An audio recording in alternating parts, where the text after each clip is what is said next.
saklanırım Medine'lerin var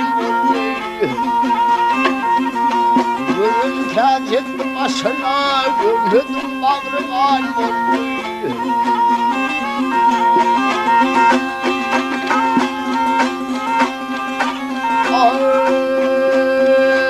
Dostu yetti para Yetti öktü para Her kim kul olsa yâre kâfir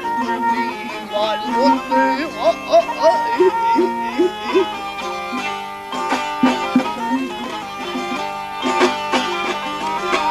Olgutulum Resulullah Usuldum soymağları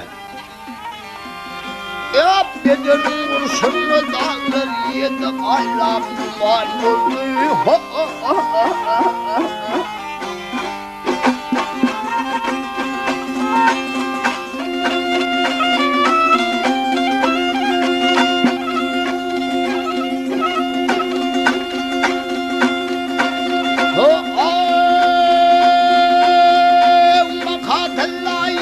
Teşviş anbiyen kallife varmış Toplu kimin altın kumuş alaları yıkan oldu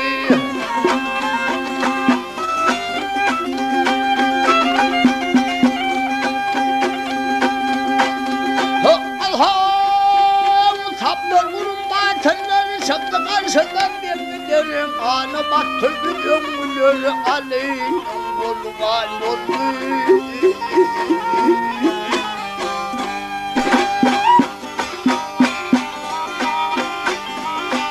Maltumul Hindistan'a sallagınız Hindistan'a sallagınız Hindistan'a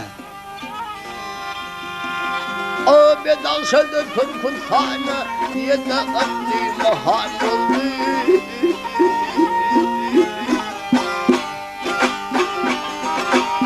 Ali'nin kurban oldu Yedi adli mahan O kanı battı gömülür Ali